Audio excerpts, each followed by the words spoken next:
बिल्कुल बनाई बाबू ने।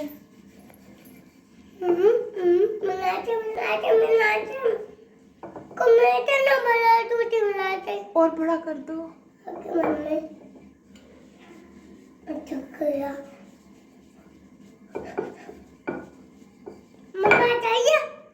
वाह, किसको खिलाओगे रोटी?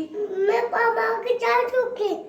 पापा के चाचू को खिलाऊंगा। चाचू को, बाबा को? अरे और करो।